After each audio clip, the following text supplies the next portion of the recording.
most important job for a talk show host now is the water transfer. This now becomes yours. Oh, thank you. And Eddie's is over there, so everything's just fine. Let's check out this musical question first.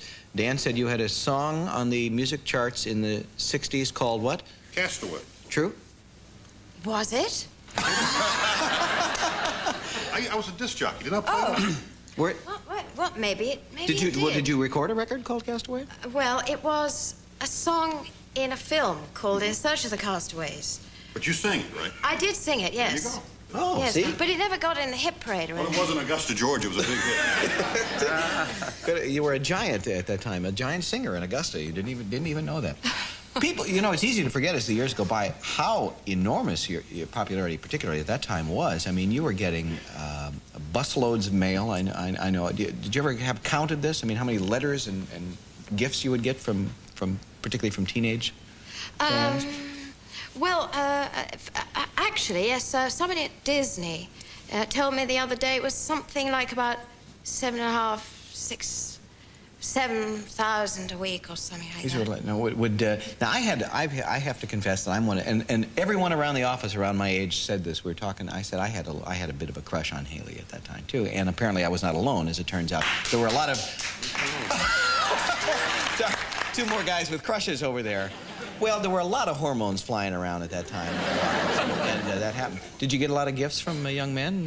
Yes, I did. I got some quite extraordinary things. Quite a wide variety of things. I got things like, I got a movie camera, and I got a diamond ring, and a you got mine. monkey. Oh, that's good. And a wedding proposal. It was a marriage proposal, right? No, do you return that? Did you Yes, return my it? parents made me return that. I'm afraid to say. Is it true that you had to that your parents insisted that you answer all your mail? I mean, that's a lot of mail. No, I didn't answer all that. Because I would never have had time to do anything else. I wouldn't think so. I'd still be sitting down doing it now. Sorry, dear Biff. Yeah.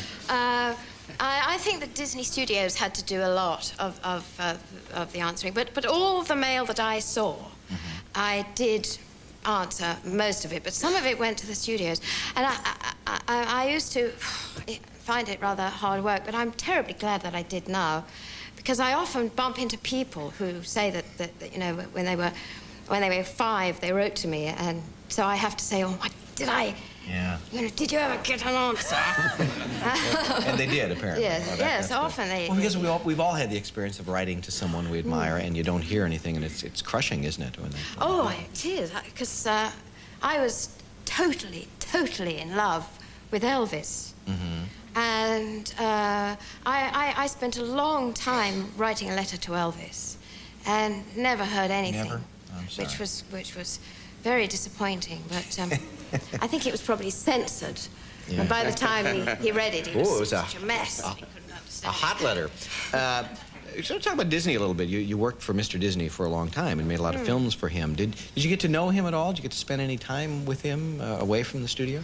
Yes, I did. I was really very lucky. I did get to know him quite well. I think he became a particular friend of my parents. And Did you ever go to his house? oh yes. Ooh, what was is it like Disneyland there? I mean, what was? I mean, I don't know, because he was in many ways a kid at heart. I mean, I can conceive of lots of things like that around the house. What was it like? Well, he had a model train in his garden for a start, See, not many people have that. which he used to ride on and ride around the garden. And his viewing theatre, where he'd show movies, had a huge bar behind with these wonderfully comfortable chairs. You know, you lay back and your feet shot up in the air, and bowls of candies and licorice and things like that. And all the way through the film, you'd hear these squirting noises going on all the time, and it was a soda fountain. Oh, good.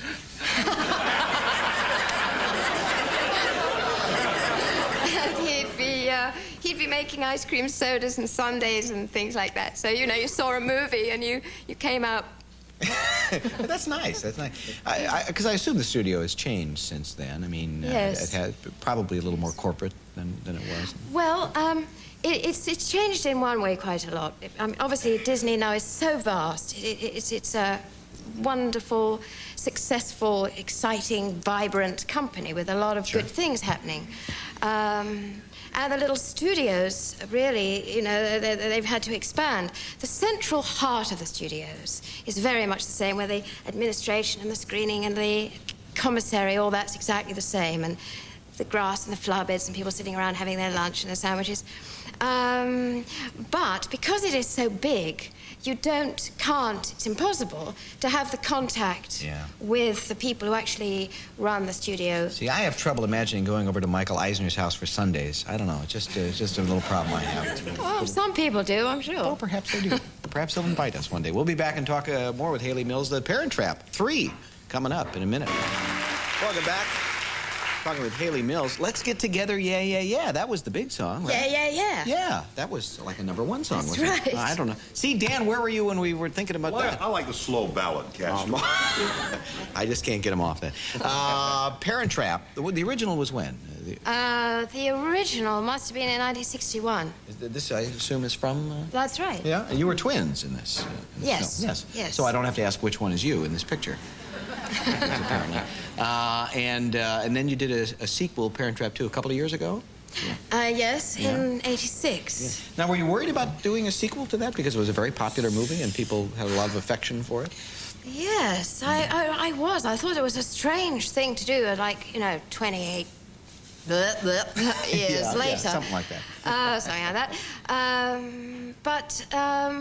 Then when I read the script and I saw that they'd really turned it into rather a clever story, and that it then became a fascinating thing to find out what's happened to these two girls over the years, and to play twins again, which is, you know, it's great fun for an actress. And now you get to find out more about these people in Parent Trap 3. Right. From which we're going to see a little clip right now. Do we need to know what we're going to see here, Hayley? Oh, yes.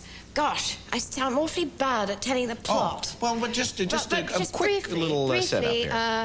I am Susan from California, the twin from California, and I'm redesigning this man's house, played by Barry Bostwick, who's very funny and very tall. Very good looking. Very funny, very tall, yes. And he has 3 girls. They're triplets. And how tall they're are real they? Triplets, and they're identical. Okay. They're slightly shorter than me. No, they're about the same. Anyway, he's engaged to another woman, Pat Richardson. She plays his fiancée. She's average height, is that She's right? sort of average, but she's extremely funny. Okay. Very funny actress. And his daughters don't think he should be marrying her. They think he'd be much better suited with me, but he's engaged to somebody else. You're not clarifying this at all here. I'm sorry. She sounds so good saying I know. Anyway, I know I have to talk fast. Anyway, so they set up a meeting between their father, who thinks he's going to meet his fiancée. I don't understand any of this. Perhaps we should just look at it. Would that be... So here's the meeting. It's a fixed-up meeting. They think they're going to meet somebody else. Okay. Thank goodness I can stop. I'm exhausted. Parent Trap 3, Hayley Mills. Take a look. Oh, hi. What are you doing here? I'm meeting Nick. Pardon? I said I'm meeting Nick. Oh, You? I'm meeting Cassie. I told you the violin was a dumb idea. I mean, they can't even hear each other. Shh. Don't shh me. You and Nick, are you... No, he wants me to redesign his condo. Oh. Look, this is silly. May I... Of course.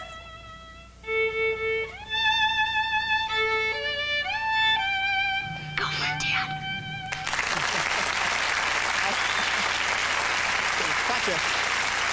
I've never liked violins in restaurants. I never know where to look. Anyway, it looks like fun. Parent Trap 3 airing on NBC the 9th and 16th of April. It was great having you here. Right. Are you a baseball fan at all? Do you know anything about the game? Well, I was taught to play rounders at school. Is that anything like this? Yes, you have to hit a ball with a wooden Thing, yeah. stick. Well, that's Ground at school. That's very similar to baseball. Group of folks on this couch, and I thank you all for being here. Denny McLean, thank you. Come back when we have a little more time, and we'll talk baseball some more. I'll tell you about the time I struck out. Well, you don't want to hear that. Thanks, Hayley. Hayley Mills, Parent Trap 3 coming up April 9th. We'll be looking for that.